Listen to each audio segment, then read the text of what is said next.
오늘 우리에게 주시는 하나님의 말씀은요, 신약 202쪽에 있는 사도행전 9장 19절 하반절부터 우리 22절까지 말씀입니다. 19절 하반절부터 22절까지 우리 말씀을 함께 합독하도록 하겠습니다. 시작. 사울이 다메섹에 있는 제자들과 함께 며칠 있을새 즉시로 각 회당에서 예수가 하나님의 아들이심을 전파하니 듣는 사람이 다 놀라 말하되 이 사람이 예루살렘에서 이 이름을 부르는 사람을 멸하려던 자가 아니냐. 여기 온 것도 그들을 결박하여 대제사장들에게 끌어가고자 함이 아니냐 하더라. 사울은 힘을 더 얻어 예수를 그리스도라 증언하여 다메섹에 사는 유대인들을 당혹하게 하니라. 아멘. 네. 오늘은 힘을 더 얻어라는 제목으로 우리 하나님의 말씀을 함께 나누도록 하겠습니다. 지난 2주 전에 있었던 일이었습니다. 이제 교회 앞에 화장실이잖아요. 화장실에 제가 있는데 옆에 이제 사람이 들어온 거예요. 옆칸에. 보통은 사람들이 그렇게 들어오면 뭐 동영상을 보거나 게임을 하거나 뭐 뉴스를 듣거나 뭐 이런 거 합니다. 근데 조용한 거예요, 사람이. 그래서 제가 무슨 일인가? 이따가 이제 나가려는 찰나에 이제 옆칸에서 훌쩍거리는 소리가 들리기 시작한 거죠. 훌쩍훌쩍. 감기에 걸렸나? 근데 계속 훌쩍거리는 거예요. 근데 그 감기의 훌쩍거림은 규칙적이잖아요. 근데 이거는 불규칙적으로 훌쩍거리는 거예요. 근데 제가 이렇게 나갈 수가 없더라고요. 나가면 그 사람이 민망해 할까봐. 뭐 보이지는 않겠지만 그래도 자기의 슬픔? 뭐 슬픔인지 모르겠어요. 근데 그것을 들키면 좀 민망할까봐 이렇게 기다리고 있었어요. 그래서 한참 기다리다가 이제 이분이 나가는 소리를 듣고 이제 제가 뒤따라 나갔죠. 그래서 사무실에 앉아서 곰곰이 생각을 해봤습니다. 직장 생활이라는 것이 아무도 모르게 이렇게 훌쩍거려야 할 때가 있겠구나. 나는 그렇게 생각하지 않고 의도하지 않았는데 괜한 모함을 들어야 할 때도 있고 괜한 억울함을 자기가 뒤집어 써야 할 때도 있겠구나. 그래서 이렇게 화장실에 와서라도 훌쩍거리지 않으면 안 되는 순간이 없겠구나라는 생각을 하나 했었습니다. 그리고 또 한 가지 생각은 이 사람이 이렇게 훌쩍거리고 있을 때 우리 교회가 이 사람들을 위해서 무엇을 해줄 수 있을까 였습니다. 화장실이 교회 앞이잖아요. 화장실 가시는 분들은 저희 교회를 볼 수밖에 없거든요. 근데 이분이 이렇게 훌쩍거리고 억울한 일을 가지고 화장실에 갈 때 우리 교회를 보면서 무슨 생각을 했을까? 그냥 여러 사무실 중에 하나, 나랑 상관없는 곳 이렇게 생각했을까? 이런 생각을 하니까 조금 우리가 어떻게 우리 교회가 앞으로 사역을 해야 될지 그리고 우리가 어떻게 이 직장인들에게 다가가야 될지를 고민해보는 그런 시간이었습니다. 그러던 중에 이 말씀이 있더라고요. 로마서 12장 15절 말씀입니다. 즐거워하는 자들과 함께 즐거워하고 우는 자들과 함께 울라. 이 말씀이 기억나면서 우리 교회가 이곳에서 직장인들과 함께 있어야 할 때 우리 복음 전하는 것도 물론 중요하지만 이 함께하는 마음, 이들이 우리와 함께하는 동역자임을 인정하지 않으면 우리가 복음 전함이 무슨 의미가 있겠습니까? 그래서 함께 울고 함께 즐거워하는 그런 교회로 서야 되겠다 이런 생각을 이런 다짐을 또 했습니다. 사실 우리는 오늘 대림절을 이제 첫 주를 보내고 있습니다. 이 대림절이라는 것이 아기 예수님의 탄생을 기다리는 절기이지요. 아기 예수님이 왜 이 땅에 태어나셨는가? 아기 예수님이 왜 하늘의 보좌를 버리시고 이 땅에 오셔야만 했는가? 우는 자들과 함께 울고 웃는 자들과 함께 웃기 위해서 이 땅에 오셨다라는 사실이죠.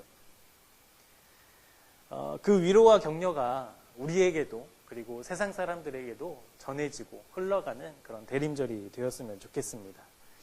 예수님이 그러하셨듯이 우리가 그 사랑을 받은 우리도 우는 자들과 함께 울고 우는 자들과 함께 우는 그런 섬김과 사랑이 우리 삶 속에서 실천되고 실현되는 그런 귀한 은혜가 있는 12월이 되었으면 좋겠습니다.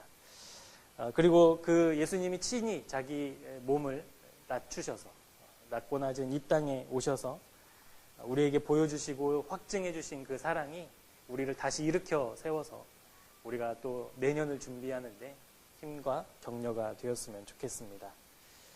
그래서 12월 한 달 동안 우리가 하나님의 말씀을 통해서 큰 주제는 소망입니다. 소망. 우리가 11월 한 달을 감사의 달로 보내지 않았습니까? 그러니까 절기상으로는 11월이 한 해의 마지막이에요. 마지막. 그리고 12월은 이제 기대와 소망으로 새해를 준비하는 계절이죠. 우리가 하나님 앞에 감사한다. 주님께 감사했다. 우리가 다 고백했지만 그 의미는 여러분 무엇입니까? 그 감사 속에 어떤 우리의 믿음이 들어가 있는 거예요? 하나님이 주인이시라는 고백이죠.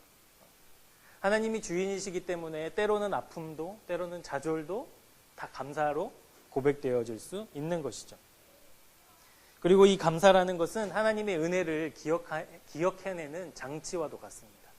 그래서 그냥 흘러가는 시간들 속에서 하나님의 은혜를 그냥 흘려보내고 기억지 못하고 있을 때 우리가 감사를 통해서 하나님의 은혜를 다시 기억해내는 장치가 되는 것이죠. 그래서 우리가 11월 한 달 동안 한 해를 감사로 마무리했다면 12월은 우리가 새해를 이 소망으로 기다리는 시간들로 채워졌으면 좋겠습니다. 그래서 히브리서 기자처럼 이 소망이라는 것이 연약한 우리의 무릎을 일으켜 세우고 피곤한 손을 다시 일으켜 세우는 그런 위로와 격려의 말씀과 또 은혜가 되었으면 좋겠습니다. 그래서 이 소망을 품는 사람들은 현실에 머물러 있지 않는 사람들입니다. 지금 이 상황에 안주하고 있지 않는 사람들이죠. 하나님이 주시는 그 위로와 소망을 가지고 앞으로 전진하는 그 힘을 소망은 우리에게 줍니다. 그 소망이 마무리와 또 새해를 준비하는 그 가운데 있는 우리들에게 다시 주님 앞으로 전진할 수 있는, 주님 앞에 다시 일어설 수 있는 그런 귀한 은혜가 있는 오늘의 예배가 되기를 소망합니다. 우리 말씀을 한 구절 같이 보실 텐데요. 로마서 15장 13절 말씀입니다. 우리 한번 같이 읽어보시겠습니다. 시작.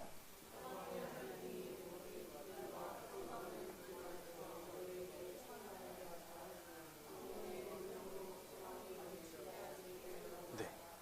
이제는 자기 가슴에 이렇게 손을 얹으시고 우리 너희에게라는 말에 나에게 라는 말로 우리 다시 한번 말씀을 선포하도록 하겠습니다.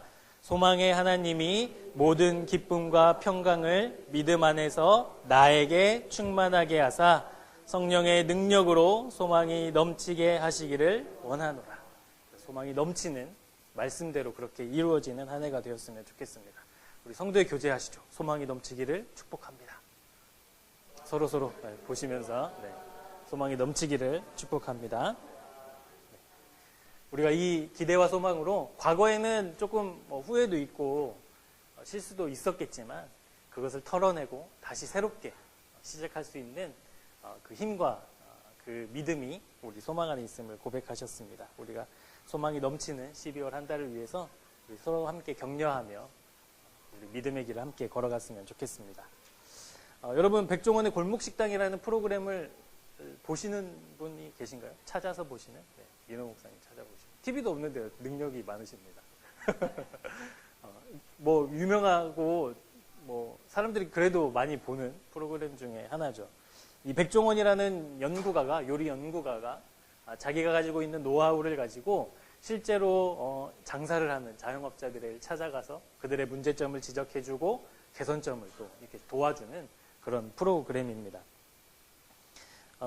이 백종원 씨가 저는 그냥 뭐라고 할까요? 그냥 한순간에 유명해진 그런 분인 줄 알았더니 그렇지 않더라고요. 이 요식업계에서는 몇십 년 동안 자기의 길을 닦아왔던 그런 전문가이더라고요. 책도 쓰고 자기의 그런 노하우들을 실제로 이렇게 다른 사람들에게 베풀면서 살아가고 있는 사람입니다. 그래서 백종원 씨가 나오는 그런 프로그램들을 저는 다 보진 않았지만 이렇게 조금씩 보면 이분이 가지고 있는 그런 진정성, 진심 이런 걸 느낄 수 있더라고요. 자기가 요리를 얼마나 사랑하는지. 그래서 이제 요즘에는 정말 연예인 못지않은 그런 인기를 누리고 있는 사람이죠. 이 백종원의 골목식당에 많은 가게들이 나왔지만 여기에 나와 있는 출연한 많은 가게들을 보면 제가 이 두 부류로 나눌 수 있겠더라고요. 한 부류는 이 백종원이라는 유명인을 통해서 자기 가게가 확 붐이 일으키기를 원하는 사람과, 아니면 이 프로그램을 통해서 자기 가게가 가지고 있는, 내가 가지고 있는 요리에 대한 철학과 정체성을 바꿔내는, 그래서 정말 가게가 새롭게 변화하는 그 두 부류의 가게들로 나눌 수 있겠더라고요. 그래서 제가 최근에 본 백종원의 골목 식당에 우리 이제 가까운 동네죠, 홍은동이 나왔습니다. 홍은동에 홍탁집과 돈가스 집이 나왔죠.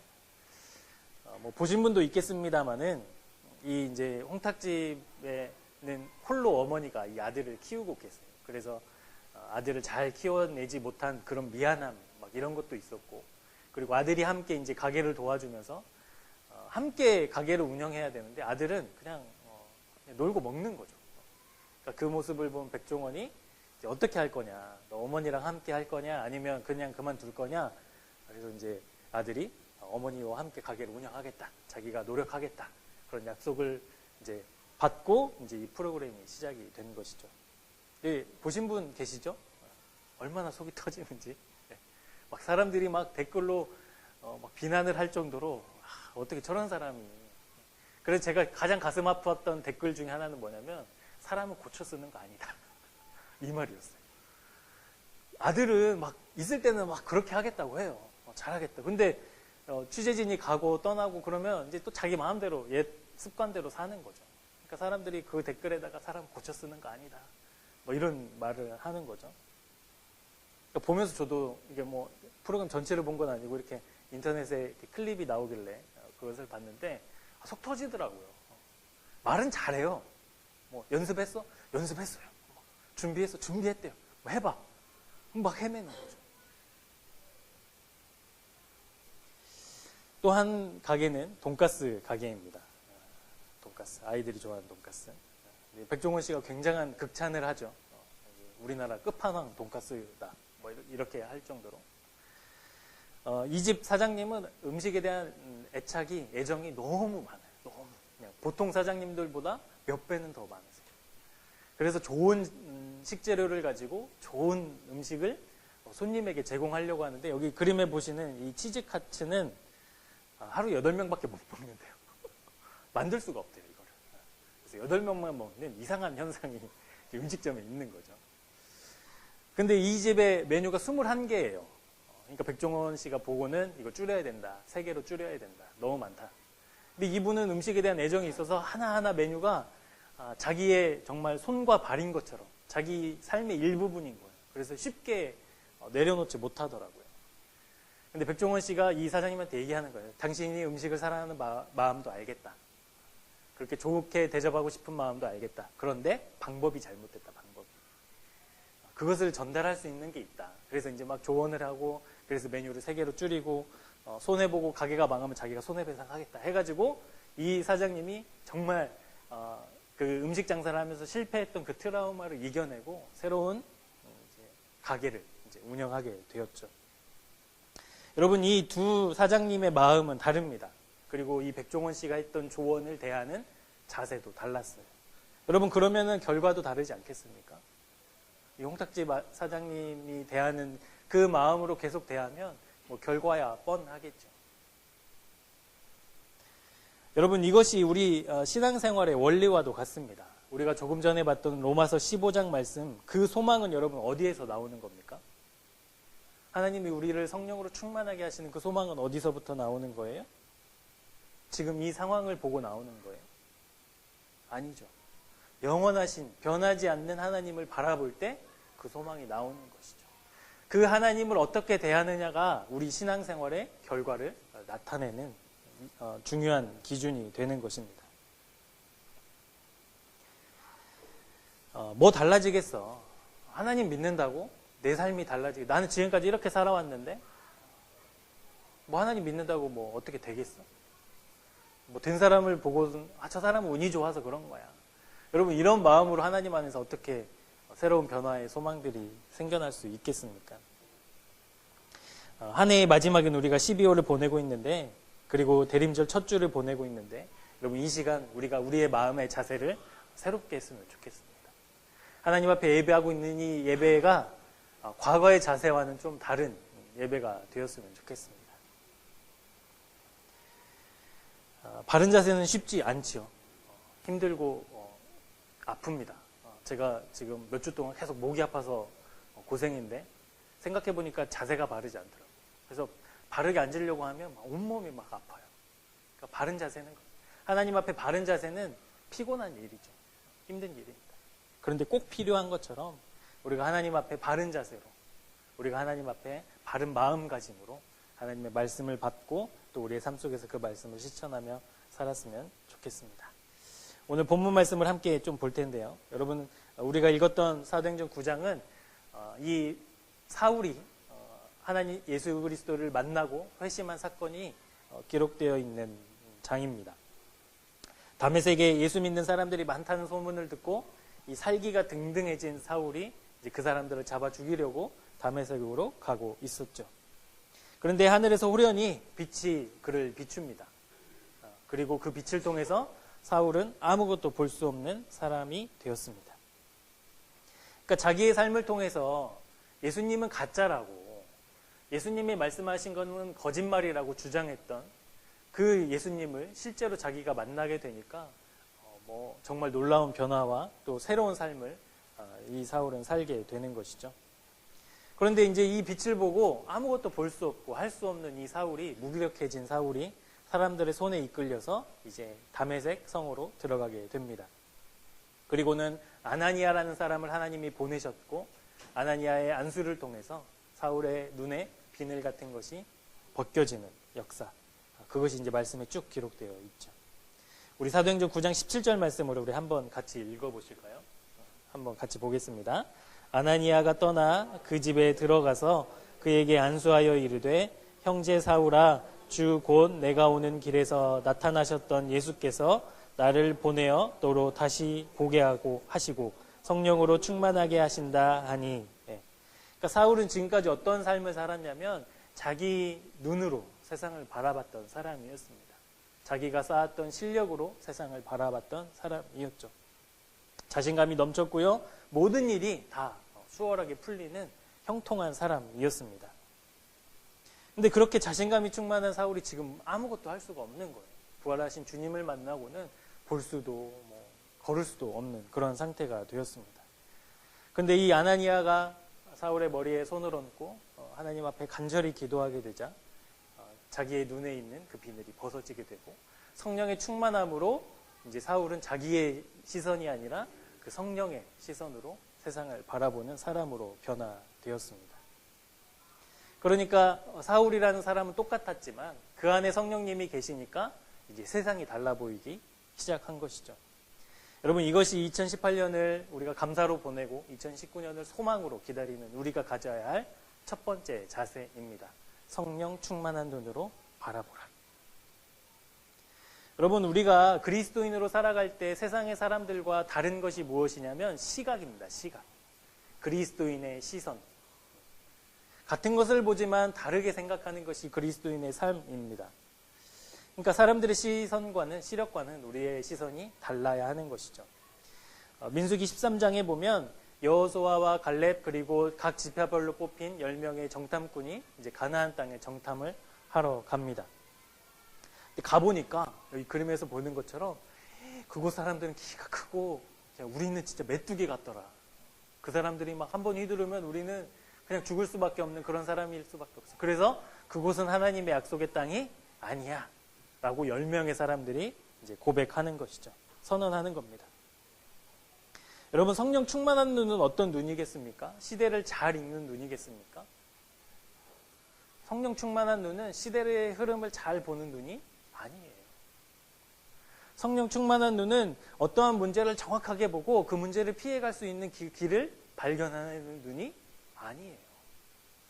여러분 그게 성령 충만한 눈이라면 10명의 사람들은 지금 어떠한 그 문제, 그러니까 가나안 땅에 있는 문제를 정확하게 본 사람들이에요. 그들의 표현이 맞죠. 우리는 메뚜기 같다. 그 표현이 정말 그들 앞에 놓인 문제를 직시한 사람들의 고백입니다. 그런데 여러분, 성령 충만한 눈은 그 문제를 안 보는 눈이 아니라 그 문제를 오히려 직시하는 눈이에요. 근데 이 문제를 직시하는데 무엇이 다르냐면 이 문제를 통해서 하나님이 어떻게 역사하실지를 보는 눈이 성령 충만한 눈입니다. 여러분, 가나안 정탐꾼의 눈은 그랬습니다. 문제를 봤습니다. 정확하게 그 문제를 진단했어요. 그런데 그 문제를 가지고 하나님이 어떻게 일하실지는 보지 못했어요. 오직 여호수아와 갈렙만이 그 문제를 통해 하나님이 어떻게 일하실지를 보게 된 것이죠. 여호수아와 갈렙의 눈은 달랐습니다. 그 사람들이 가지고 있었던 어떠한 문제의 한계 속에 갇혀있는 눈이 아니었고 그 문제를 통해서 하나님이 드러나실, 역사하실, 하나님이 그 문제를 극복하게 하실 그 믿음의 눈을 가졌다는 것이죠. 여러분, 이것이 우리가 세상을 살아갈 때 성령 충만한 눈을 가져야 하는 이유입니다. 여러분은 하나님 잘 믿고 기도해 보십시오. 문제가 사라집니까? 아닙니다. 똑같이 어려워져요. 문제가 생기고 갈등이 생기고 내가 하나님 좀 잘 믿어보려고 했는데 방해하는 것들이 많아져요. 근데 우리가 그것을 어떻게 뛰어넘을 수 있어요? 하나님이 그 문제를 사용하신다는 믿음의 눈으로 바라볼 때 하나님이 그 문제를 극복하게 하시는 거예요. 여러분, 그래서 기도하라는 거고, 그래서 말씀 보자는 거고, 그래서 예배하자는 겁니다. 사람들은 크리스마스를 생각하면 그냥 신화 정도로 여깁니다. 그리고 그냥 연말에 주어지는 보너스와 같은 연휴라고 생각하죠. 근데 저와 여러분의 눈에도 그렇게 보이면 안 되죠. 큰일 납니다. 여러분, 우리 눈은 어떻게 이 성탄의 사건을 바라봐야 합니까? 인류 역사상 가장 은혜로운, 가장 놀랍고 기쁜 소식이어야 하는 것이죠. 그것이 나에게도 기쁨의 소식이어야 합니다. 하나님이신 그분이 나를 위해 이 땅에 오셨다. 그러지 않으셔도 되는데 나를 위해 낮고 낮은 인간의 몸으로 이 땅에 태어나 주셨다. 나를 살리려고. 여러분, 그 눈으로 우리는 이 성탄을 바라봐야 합니다. 그래서 화려한 성탄트리 안에 감추어진 하나님의 은혜와 사랑을 발견할 수 있어야 되고요. 블랙 프라이데이라 막 기뻐하는 것을 뛰어넘는 기쁨과 감격이 우리 안에 있어야 하는 것이죠. 사울 역시도 그랬습니다. 이 성령 충만한 눈으로 세상을 바라보기 시작했습니다. 그리고 그렇게 바라볼 때 비로소 그의 삶이 새로운 삶으로 변화될 수 있었죠. 우리가 성령 충만한 눈을 가지길 소망하는 우리가 되었으면 좋겠습니다. 성령 충만한 눈이 되기 위해서 여러분 12월 한 달을 어떻게 계획하고 어떻게 살아가시겠습니까? 성령 충만한 눈을 가집시다. 우리가 또 소망으로 새해를 준비하고 또 한 해를 감사로 마무리하면서 가져야 할 두 번째 자세는 더불어 함께하는 자세입니다. 더불어 함께하는 자세. 사울이 다메섹 도상에서 부활하신 주님을 만나고 아무것도 볼 수 없고 아무것도 할 수 없고 아무것도 먹지 못하고 있을 때에 하나님이 누구를 보내주세요? 아로 시작하는 아로니아 아니죠? 네, 아나니아. 아로니아 아닙니다. 네. 아나니아가 하나님의 부르심을 받고 아무것도 할 수 없는 그 사울을 찾아가게 하셨습니다. 본문 19절 하반절 말씀인데요. 사울이 다메섹에 있는 제자들과 함께 며칠 있을세. 그러니까 아나니아도 찾아갔고 아무것도 할 수 없는 그 사울의 곁에 다메섹에서 자기를 잡으러 왔던 그 사울과 함께 있었다는 거예요. 예수 믿는 사람들이. 더불어 함께 있어준 것이죠. 여러분 20, 30년 전 교회를 한번 추억해 보시겠습니까? 20, 30년 전 교회는 제가 생각해 보니까 무엇에 좀 비유할 수 있을까? 마치 선장이 이렇게 배를 조정하는 그런 여객선과도 같았다라는 생각이 들더라고요. 목회자 한 명이 유능하고 카리스마 있는 목회자 한 명이 거대한 교회를 이제 이끌어가는 거예요. 혼자.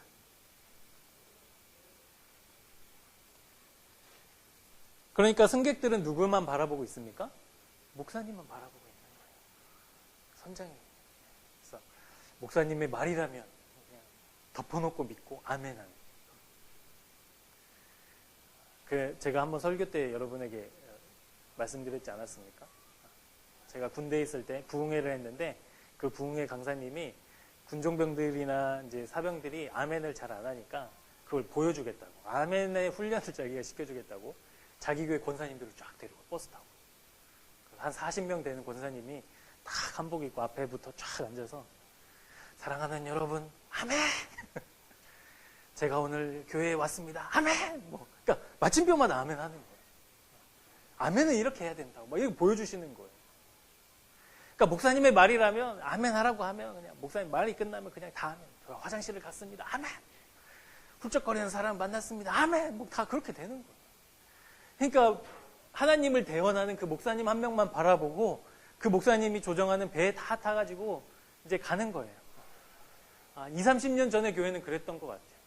그래서 유명한 목사님이 한 동네 교회에 부임하면 막 3배, 4배 막 부흥하는 역사가 있지 않았습니까? 그런데 여러분, 교회는 어떤 곳입니까? 카리스마 있고 유능한 목사 한 명이 교회를 잘 경영해라 말씀에 이렇게 나와 있나요? 아니죠. 성경 어디를 봐도 교회를 잘 경영하라는 말은 나오지 않습니다. 여러분, 교회는 어떤 곳이어야 한다고 말씀하고 있습니까? 교회는 몸이다. 몸이다. 머리 대신, 교회의 머리 대신 주님에 연결된 몸이다. 이렇게 표현하고 있어요. 그러니까 목소리가 크고 힘이 있어서 그 사람이, 몇 사람이 교회를 좌지우지할 수 있는 것이 좋은 교회가 아니라 선장이 여기로 가자, 저기로 가자 하면 그냥 가라는 대로 맹목적으로 가는 곳이, 그리고 그렇게 하는 것만 구경하고 있는 교회가 건강한 교회가 아니라, 건강하고 좋은 교회는 어떤 교회냐?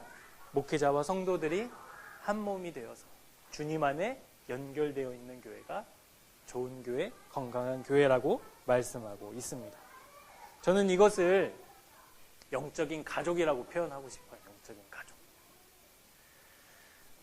저희 큰 누님이 미국에서 지금 한 13, 14년째 살고 계시는데, 저희 부모님은 늘 마음은 미국에 가 계세요. 그러니까 몸은 이역만리 떨어져 있어도 마음은 연결되어 있는 것이죠. 그래서 뭐 졸업을 한다, 뭐 새로운 학교에 입학한다 그러면 어머니가 기억하시고 전화하고, 또 미국에 있는 누님도 또 이제 한국에 있는 가족들의 뭐 경조사가 있을 때 연락하고.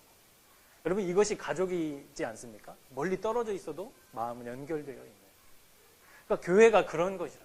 영적인 가족. 저와 여러분은 아무 상관 없잖아요. 아멘입니까? 아닙니까? 아멘이에요? 원래는 아무 상관이 없었죠.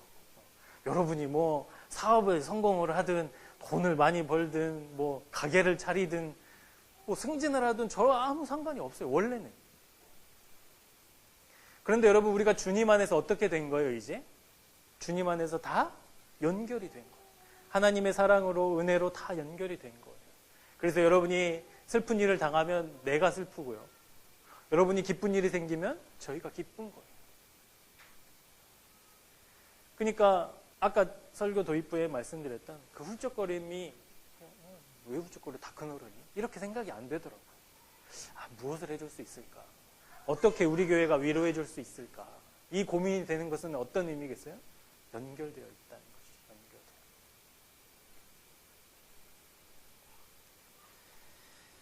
연결되어. 그래서 우리 초대교회가 보여준, 우리가 9장까지 오면서 초대교회가 보여준 모습은 이미 우리에게 충분한 도전과 감동이 됨에 충분하죠. 초대교회는 그렇게 살았습니다. 서로 떡을 떼고 예배하고 서로 사랑하며 자기의 재산을 팔아서라도 함께 연결되는, 그렇게 기쁨과 만족이 있었던 초대교회. 그들이 보여준 더불어 함께하는 신앙생활은 우리 교회가 추구해야 될 모습임에는 분명합니다. 우리가 그렇게 더 성장해 나가야 하겠죠. 그렇게 회복해 나가야 하겠죠. 그런데 이 세상은 어떻게 움직이고 있습니까? 그것과는 정반대로 개인주의가 만연해지는 세상이죠. 개인주의. 나만 잘 되면 돼. 나만 아니면 돼. 근데 이런 세상의 풍토가 교회 안에도 많이 흘러들어와 있어요. 그래서 교회 안에도 개인주의적인 신앙생활을 하는 사람들이 많아요. 그러니까 같은 부서를 섬기고 같은 일을 하고 있고 같은 공동체 안에 있지만 그 사람의 신앙은 내가 참견할 영역이 아니라고 당연히 여기는 그런 분위기들이 있는 것이죠. 목회자의 권면도 마찬가지입니다. 요즘에 기도를 잘 안 하시는군요. 말씀을 잘 안 보시는군요.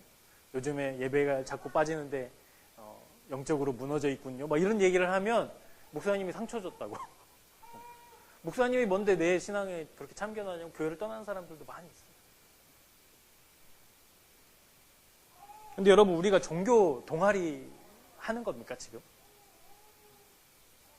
여러분, 동호회 하러 오셨어요? 예수 동호회? 아니죠. 우리가 동아리 하러 여기 온 거 아니잖아요. 우리는 나를 살리시고, 아까 우리가 그 대림절의 의미도 얘기했지만, 나를 살리시고 나를 구원해 주시는 그 하나님을 예배하러 온 것이죠.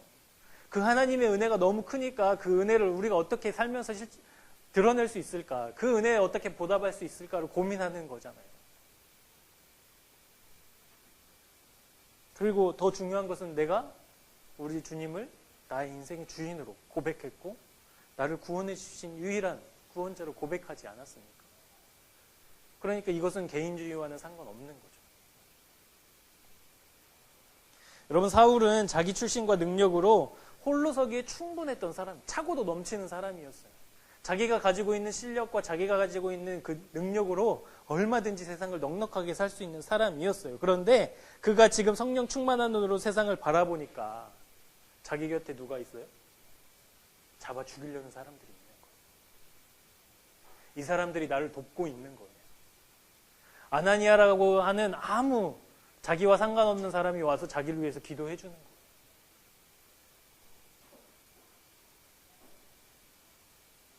왜 함께 합니까? 왜? 이렇게 능력 있는 사울이 왜 그 사람들과 함께 해요? 신앙생활은 홀로 설 수 없어요. 혼자 잘 할 수 있는 자신감이 혹 여러분 중에도 있는지 모르겠어요. 그런데 혼자 할 수 없어요. 혼자 하면 곁길로 갑니다. 그게 신앙이에요.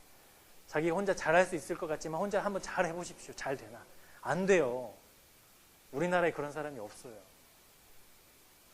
기껏해야 이제 그렇게 하다가 양심의 가책이 있어서 자기 입맛에 맞는 교회는 찾아가지, 정말 자기 혼자 신앙을 잘 든든히 세워가며 말씀 안에서 바르게 서는 그런 일은 일어나지 않는다고요. 왜냐하면 신앙은 함께하는 것이기 때문에 그렇습니다. 신앙생활은 함께할 때 능력이 생기고요, 동행할 때 바르게 제대로 걸어갈 수 있게 됩니다. 그래서 여러분, 이 땅에 예수님이 교회를 세워주신 거예요. 예수님이 능력 없어서가 아니에요. 목사들이 일거리 만들어주려고 교회 세우신 게 아니에요. 함께 하라는 의미로 교회를 세워주셨습니다. 여러분, 그래서 중동에 이런 속담이 있어요. 빨리 가려면 혼자 가고 멀리 가려면 함께 가라. 여러분, 신앙은 빨리 가는 게 아니라 멀리 가는 거예요. 우리가 주님을 만나는 그날까지 멀리 보고 우리의 삶을 조정해 나가는 거예요. 그러니까 멀리 가려면 어떻게 해야 되는 거예요? 함께 가는 거예요. 함께. 신앙의 가족들과 함께, 영적인 가족들과 함께 천천히지만 그래도 멀리 보고 가는 거예요. 주님 나라 임할 때까지, 우리 주님 다시 오실 때까지를 바라보고 가는 삶, 그것이 신앙이라는 것이죠. 그래서 우리가 기대와 소망으로 새해를 준비하며 두 번째 자세는 더불어 함께하는 자세. 마지막으로 우리가 함께 가져야 할 자세는 하나님을 높이는 삶을 가져야 합니다. 하나님을 높이는 삶. 사울이 회심을 했습니다. 살기가 등등했던 그 사울이 성령 충만한 눈으로 세상을 다시 바라보게 되었습니다. 근데 그 눈으로 바라보니까 거짓말이라고 생각했던, 사람들이 꾸며낸 이야기라고 생각했던 예수님의 부활이 실제였다는 거예요. 실제였다는 거예요. 그리고 예수님이 말씀하셨듯이 내가 곧 길이요 진리요 생명이다. 이것이 그냥 예수님의 명언이 아니라 실제 예수님의 진리였다는 거예요. 진짜였다는 거예요. 여러분, 그것을 확신하게 되었습니다. 사울이 그것을 이제 체험하고 알게 되었어요. 우리 본문 20절입니다. 함께 읽겠습니다. 즉시로, 네, 여러분이면 이 사울의 이 모습을 어떻게 지금 바라보시겠어요? 살기가 등등해서 이제 잡으러 죽이려고 왔던 이 사울이 예수가 그리스도라고 전파하는 그 모습을 보고 여러분 어떻게 판단하시겠습니까? 의심하지 않겠어요? 왜 저 사람이 왜 저러지? 뭔가 계략일 거야. 뭐 이런 눈으로 여러분 바라보지 않았겠습니까?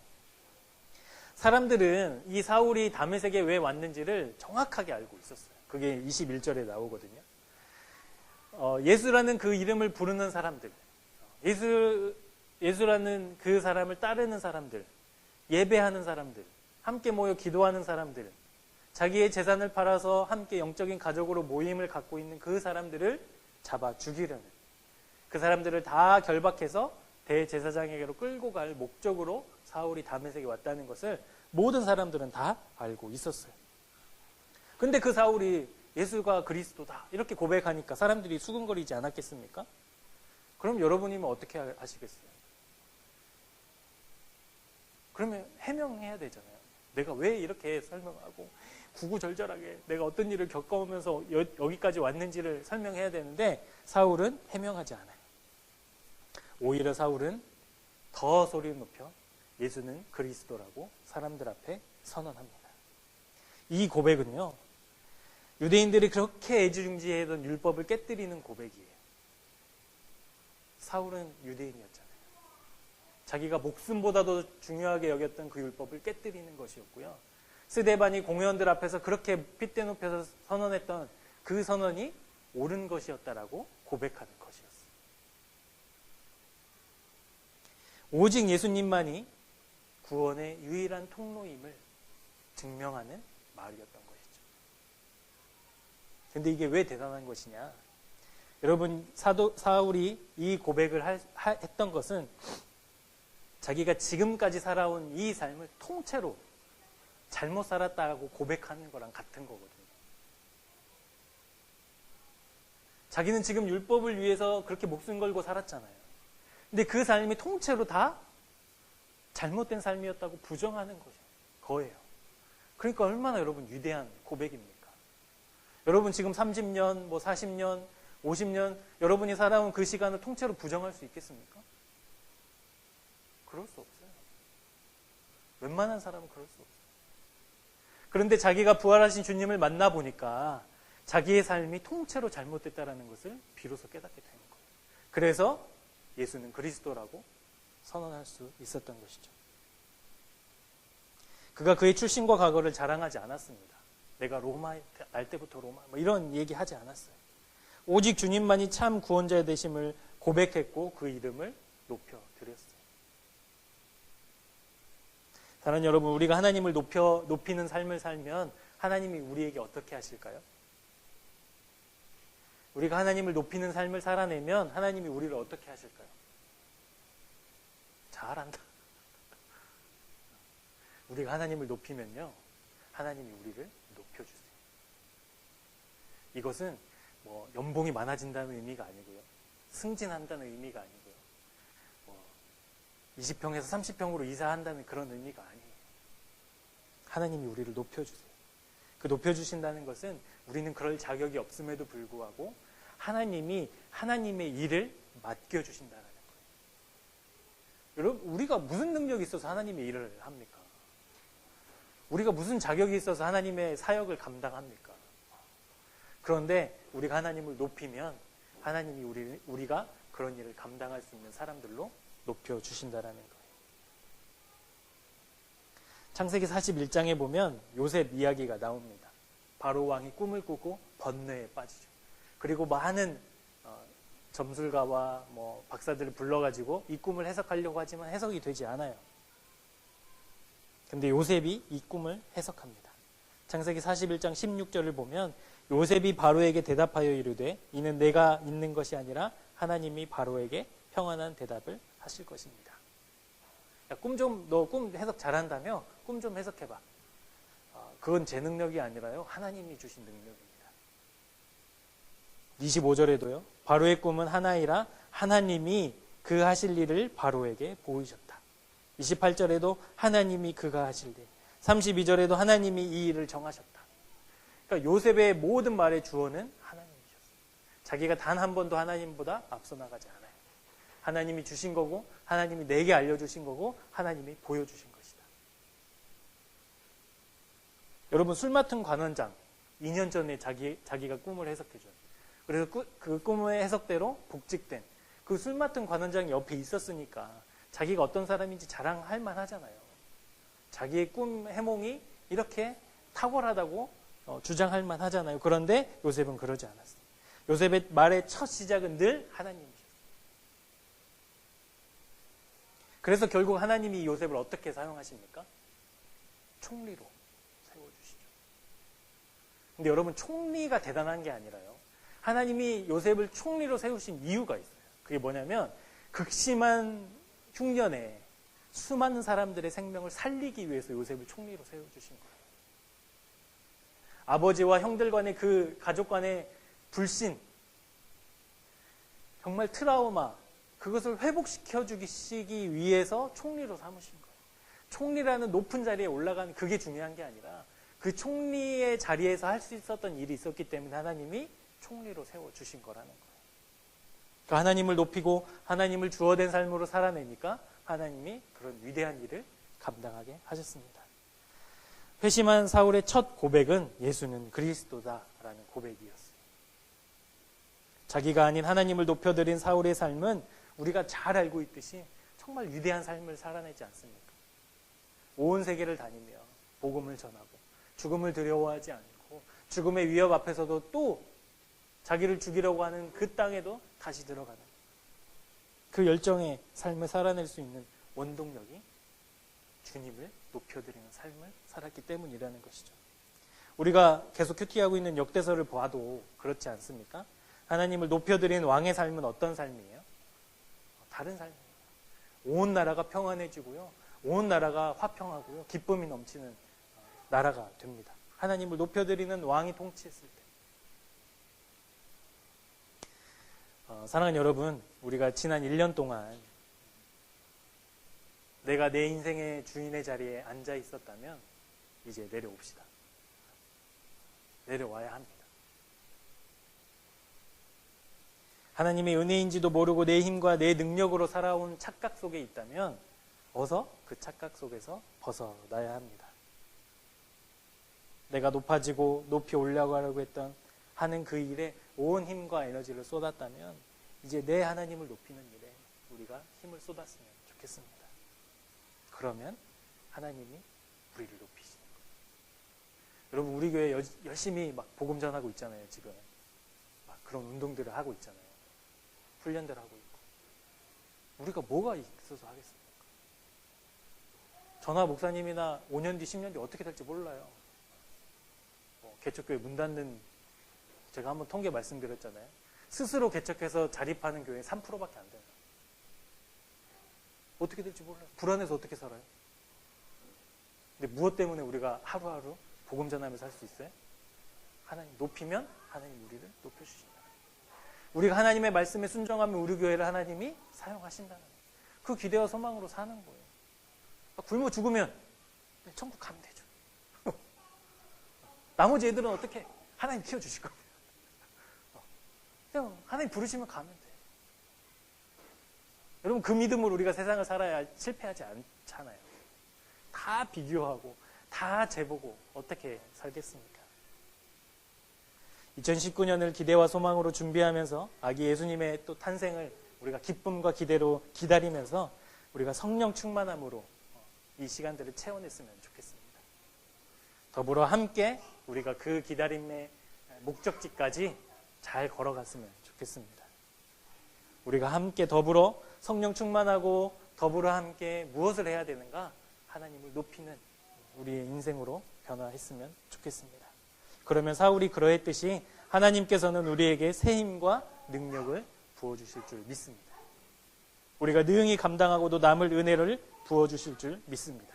그렇게 대림절을, 그렇게 12월을 보내는 우리 모두가 되기를 주님의 이름으로 축복합니다. 기도하겠습니다. 우리에게 감사로 한 해를 마무리하고 기대와 소망으로 새 해를 기다리게 하셔서 감사합니다. 우리가 성령 충만한 눈으로 이 세상을 바라보게 하시고 나 혼자의 힘이 아닌 믿음의 동역자들과 함께 하나님을 높이는 삶을 살아가게 하옵소서.